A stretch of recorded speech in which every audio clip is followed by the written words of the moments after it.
Modern psychology calls it systematic desensitization. What you do is, if you want to desensitize someone to a fear of something you have them, imagine being in it and working on practicing surrendering to the fear or getting beyond the fear of relaxing and calming down, and so you're breaking. It's called inhibition.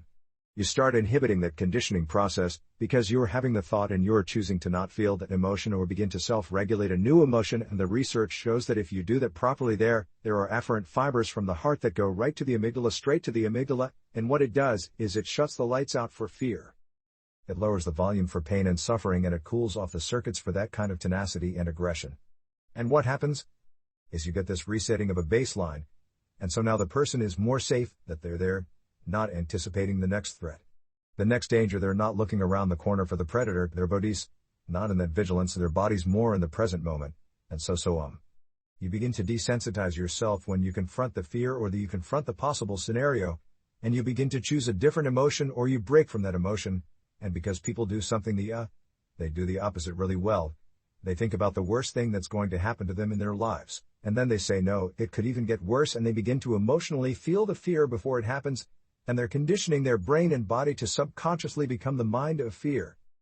Do it enough times and your body is going to have a panic attack without you, try as you may, to control it with your conscious mind.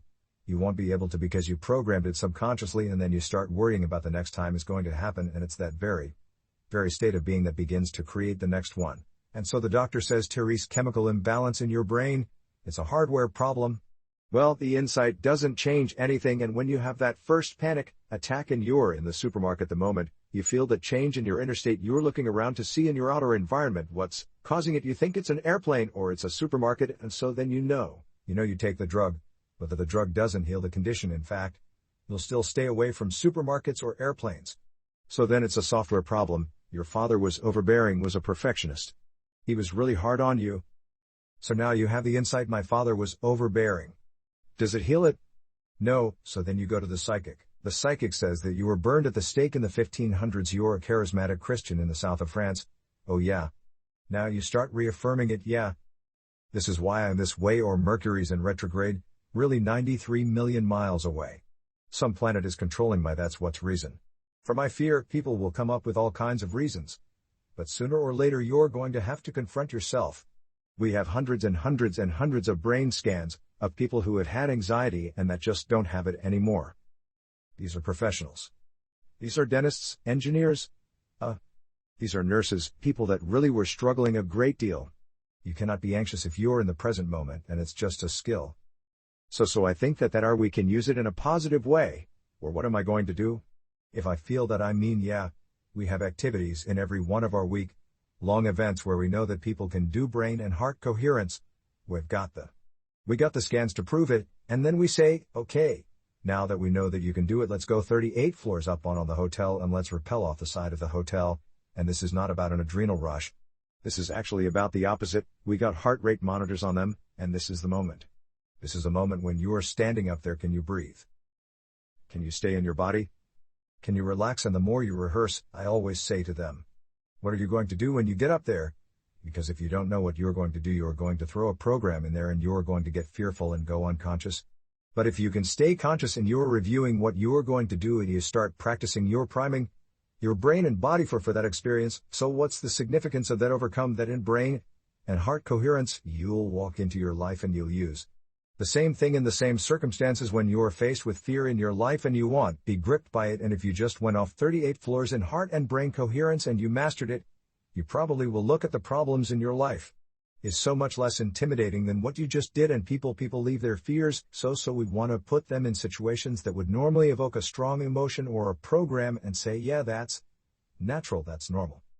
But what would supernatural do? So let's practice that. And so we have a challenge activity, that's where I just came from, and again putting people in those situations where they don't think they can go any further, and then they go further, and that's what we want them to do, because going further means they're going against thousands of years of programming.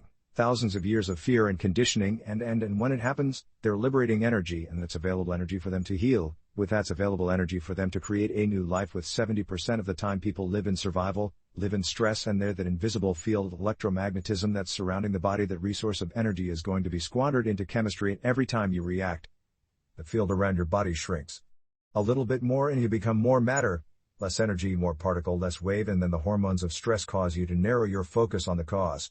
So when you narrow your focus on the cause, you're focusing on the particle in quantum physics matter, and your senses are so conditioned into focusing on matter that you're beginning to experience separation. So the more I live by the hormones of stress, the more I have separation, Terry's separation between me and you, and my senses are fooling me into it. But the unified field says there is no separation. So then if you're addicted to those emotions and you're there heightening your senses, that's what they do in survival, and you become a materialist in your field around your body shrinking, then you're going to feel separate from the quantum field, and it's going to take a long time for you to create what you want, because you're separate from the field, and you will be matter trying to change matter. So the moment you begin to activate the center. This is our connection. This is our first connection to the unified field. The moment energy moves into the center, and we've measured this, the field around the body expands, and once there's energy in the heart, guess where it goes? Straight up to the brain. The heart acts as an amplifier, and it literally begins to increase energy in the brain.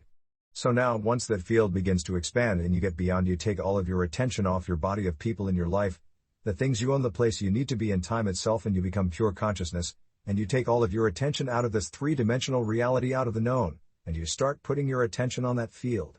There's a technique that we teach to do that, and you begin to feel connected from that field. Now the faster the frequency, the higher the emotion, you feel the shorter amount of time it's going to take for it to appear in your life, because the faster the frequency, the closer you're getting to oneness and wholeness. So then, when you teach people how to get beyond all of the elements in this three-dimensional reality and begin to open their heart, that frequency is their connection to the field. The moment they open their heart, they become more energy than matter, more wave than particle, and now that becomes the amplifier that begins to generate a whole new set of thoughts, a whole new consciousness, and that heart center then makes us want to serve, makes us want to take care of one another, to inform one another, to help one another, to give to one another, to heal one another. That's what creates unity. We know this to be the case. We've taken 1,000 people in a room. We've set 50 people in the front of the room wearing HRV monitors, heart rate monitors, and we've told the entire audience to move into heart coherence and brain coherence and have the intent for the greatest good for the people sitting in the front of the room. In a matter of seconds, all their hearts go into coherence at the exact same time. In the exact same day, in the exact same meditation, they're being influenced by energy, and their autonomic nervous system is being entrained to a new frequency.